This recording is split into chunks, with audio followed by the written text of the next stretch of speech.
offer you this lesson from Unity of the Keys Spiritual Center.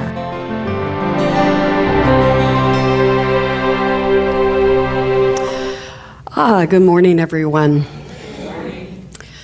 How many of you are familiar with oponopono? Most of you. Okay, that's great. I've heard of this practice of oponopono for many years, but I didn't quite understand it even when I was initially learning about it from different speakers and reading about it, and I sort of put it in the back of my mind. Have you ever done something like that? Like, I'll figure that out one day. But it was intriguing. So I'm going to tell you the story of... I'm there. Maybe you didn't want to hear the story, so I cut it off. I'm going to tell you the story of how Ho'oponopono became a much more widespread and known spiritual practice. And then we're going to talk about how to incorporate it into our whole spiritual practice. And then I'm going to tell you a very powerful story of healing that happened in my life in the last 18 months. But first of all, Ho'oponopono, that word is defined as to correct, to make whole, or to make right. It's in a Hawaiian term. And this practice is an ancient Hawaiian spiritual practice. It's almost like a shamanic healing practice. And there are 4 parts to it. You basically deal with a situation by saying 4 statements. First of all, I'm sorry. Secondly, I love you. Or forgive me, sorry. I am sorry. See, every talk gives me an opportunity to actually demonstrate whatever I'm talking about. It just happens that way. The universe is real kind. I'm sorry. Please forgive me. I love you, and I thank you. Now, as Unity people, and as we heard from our speakers, I believe it was last week, sometimes it's difficult for us to say, I am sorry, because of the power of the words, I am. We understand that when we say, I am, that is what we are. And it has a tremendous power. And sometimes when I very first heard of the practice, that was my first reaction. I'm not going to make a powerful statement that I am sorry. Please forgive me. I'm cool with that. I love you, of course. And I thank you. But I am something like sorry. But what I have come to understand in this practice, when we are saying, I am sorry, we are surrendering to the human emotion that is part of our experience as divine beings. And once I began to think of it that way, I was much more able to incorporate this practice. And this whole practice is based on the concept that whatever we experience in life, whatever shows up in our lives, whether it's right here in our personal life or whether it's out there somewhere, but we hear about it or are affected by it, that we are responsible for drawing that into our lives. Now, I think that's a fairly common teaching in our spiritual principles. But this particular teaching takes it a little further. And what the concept is here is how we drew that in is based on the unhealed stories that are part of the collective consciousness, the thought errors that are part of the collective consciousness, sometimes very personal and just ours, but sometimes in a broader sense. And that collective consciousness we all have access to at a subconscious level. And this whole concept is based on healing those error thoughts or those unhealed stories, both for ourselves and for the collective consciousness. And one person who heals, one person, the power of this is if one person practices it enough to heal one error thought or one unhealed story, they have healed it for everybody, not just themselves. That is power. That's an amazing transformational power. And the concept of this, again, the story that brought it into prominence as a spiritual practice is the story of a psychologist in Hawaii. He was hired by this asylum for the criminally insane. And this place had been in such disarray that they were going through a psychologist a month. They couldn't keep staff. There were 25 to 30 inmates, and they had to be shackled. They were violent. They attacked each other. They attacked the staff. It was a horrendous experience in that asylum.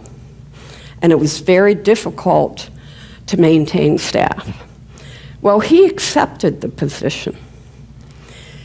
And when he went there, he would go to the asylum every day. But in the course of his entire time there, he never one time saw even one of the inmates. What he did every day was he had a file that had the pictures and the stories of every person who was incarcerated there. And he would focus on that person and that person's story and himself, and he would practice all day long, oponopono. He would say and think and chant over and over and over, I'm sorry, please forgive me, I love you, and I thank you. And in the course of about 18 months, almost every single one of those inmates was significantly healed. Their behaviors became tremendously improved to where they could go out on bus trips. There were a number of them who were actually released because they had reached that level of functionality. And he never one time met with any of those inmates. Again, the concept of healing the story, of healing the error thoughts. And when he healed them in himself, he healed them for the collective consciousness. That's some pretty powerful stuff, yeah? Pretty powerful stuff. And that is what this whole practice is based on. But now, we live in a world where we do have all these human experiences. And I don't know about you, but that song today, some days I will and some days I won't. Guess what? Some days I can and some days I can't. Some days I do and some days I don't. Adapting this spiritual practice, even knowing how powerful it is, requires a discipline and a commitment that to rise above, or I don't like the word above, that implies it's a negative, to rise beyond our human experience and to tap into our divinity. But you know what? We get kind of hung up. We get kind of hung up on that. And some days when I own a company, I have a couple hundred employees, and there are days where I should be practicing this every single solitary moment. I'm sitting there fuming. It's like, how could that person do that? Or how could that have happened? How could someone have allowed that to happen? And guess what's happening? I'm getting more upset by the moment. Now, I work remotely, so that person working in Jackson, Mississippi, or Cincinnati, Ohio, they don't have a clue what's going on. So I'm not affecting them. I'm just getting myself all wound up. And how effective am I even in my human capacity as a boss? Not so much, huh? So the beauty of this practice is its power. The challenge of this practice is the discipline it takes. And the hard part is knowing, to whom do I say I'm sorry? To whom do I say I love you? To whom do I say, please forgive me? To whom do I say thank you? Now, those are some pretty powerful things. Come on, the power of love, the power of gratitude, the power of forgiveness. Each one of those powers, all by itself, is phenomenal when we engage it. To engage it all, but how do we direct it? And so I became thoroughly immersed in learning how to effectively use this in the last 18 months for a pretty powerful reason I'm going to share with you very shortly. But what I came to understand in all my readings, you can direct all of that to your higher self. Because you can say, I'm sorry. And what you're saying to your higher self is, I surrender to that human emotion that I'm sorry. I am sorry that this situation exists. Even if I didn't consciously bring it into my life, whatever part I had, I'm sorry. Say it to your higher self. And then say, I love you. Now, we can tell our higher self we love them. Can we not do that? We don't have to direct the I love you part to the, quote, culprit. We can say, please forgive me, to our higher self. We are asking for that forgiveness for ourselves. And we can say, I thank you for the forgiveness we know is automatically granted as long as we accept it. It's there for our acceptance. Once again, pretty powerful. And this relates, in the book, Love is Letting Go of Fear, and thank you, Mary Ellen, for turning me on to this book about a month ago. I'm always looking for new spiritual literature. And this book isn't new. I've known about it, but I never read it. And when I was searching, Mary Ellen picked it up and said, have you read this one? And I said, no. So I took it and read it. And this is by Gerald Jampolsky. And it's Love is Letting Go of Fear. And in this, I think he taps in to the reason that we seek any spiritual idea or spiritual path. It is because at some level, our single goal is peace of mind. Because when we have peace of mind, we have everything. We have love, we have light, we have abundance, we have friendships, we have health, because we are at peace. And as Gerald says, with peace of mind as being our single goal, the first step is to focus on self-fullness, not selfishness. And through that, forgiveness is the process. And he goes on to say, many of us become frustrated when we make the mistake of trying to love others as the first step before we deal with ourselves.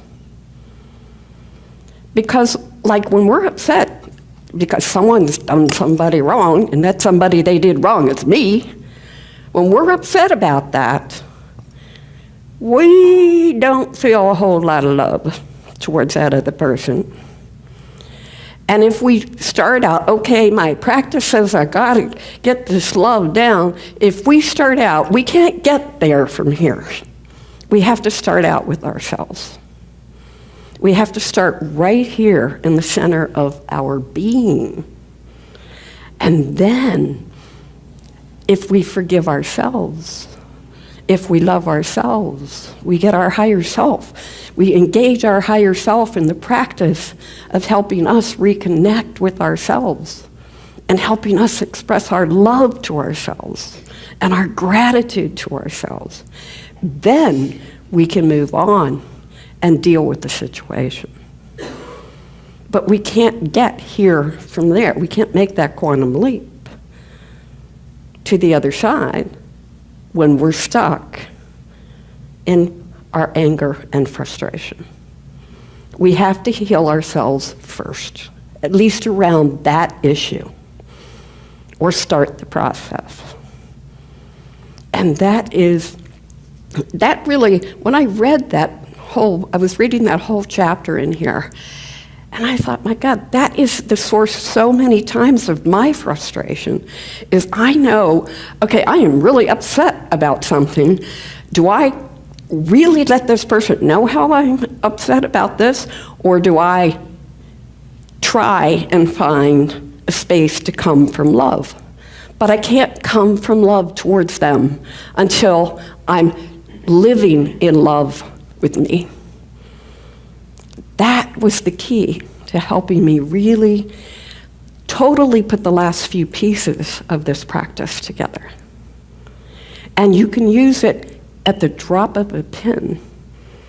You can say, this whole week in preparing for this talk, every time any little thing came up, I said the mantra, if you would, of those 4 statements 3 times. And before I got through even the second time of saying it, I was already calmer. By the time I got through the 3rd one, it's a little bit more calmer. And if I still was a little rough around the edges, I did it 3 more times. Because, sometimes one treatment isn't just enough, You got to go back for more. And that's allowed. You're allowed to take care of yourself like that. You're not only allowed, that's what you want to do.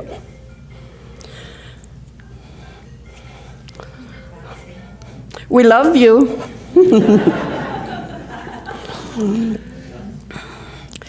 And now, with your prayers or your prayer energy, I'm going to share a very powerful healing of engaging this practice. Now, before I do, I want to say this. I was able to use this with this big, gigantic issue. But yet, even as powerfully as it healed me around that, I still am struggling with the discipline to use it every day in every situation. But think, what if I can make that? Just think about that. That's crazy. Well, how do they do that now? Boom, booyah. I get the booyah part. So I am going to tell you this story. In 2016, in my Cincinnati location, I brought back into the company someone that had been gone for about 5 years. Her name was Tracy. And she had worked for me for quite a while, and her sister had worked for me. And my husband and my son had both been in the business, and my husband had hired Tracy in the early 2000s when she first came with us. And my son had hired her sister when he came on board I don't know, sometime in the later 2007, I think. Well, in 2016, Tracy came back to work for me, and I was so excited because she was coming in to run my Cincinnati operation.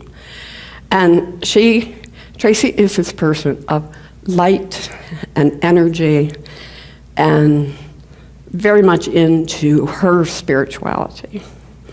And it was thrilling to me to welcome her back in the company. And she came back in July of that year. In September of that year, it was September 11th, I was actually in Illinois because my son's, there was a death in my son's in-law family of a fairly young man, his wife's uncle, that we knew and socialized with, and very sudden accidental death. And I was there for a celebration of life for him, being with the family. And it was beautiful because he was into the rockabilly community. I don't know if you know what that is. It's like great fun music. And we were at their house. The whole rockabilly community showed up, did great music, great tributes to him. It was a feel-good day to celebrate someone's life who had, made their transition very unexpectedly at a very young age. It was a beautiful day. My son, of course, was there. Well, it's towards the end of the day, and I'm getting ready to go back. My son and his wife live in the Illinois area. My corporate office is there. And I was getting ready to go back to the house and take my grandchildren with me because they had been there all day long. It was time they were ready to go. But I wanted to go in the house and say goodbye to Jill, that's the wife of the gentleman who died, and to her daughters. And I was in there talking to them. And my phone had been turned off all day long and in my purse in the house. Well, all of a sudden, Jason, that's my son, he comes to the back door. And he said, "Mom, come out here." And I said, "Jay, I'll be out in a few minutes." He goes, "No, Mom, come, right now." I immediately knew something wasn't right. So they had a good-sized yard and a good-sized deck. He took me to the end of the deck, away from the house and away from the other people, and he handed me his phone. And it was Tracy's sister, Nikki. Now, in stories when you read that when someone hears something, all they hear after that is just a roar in their head.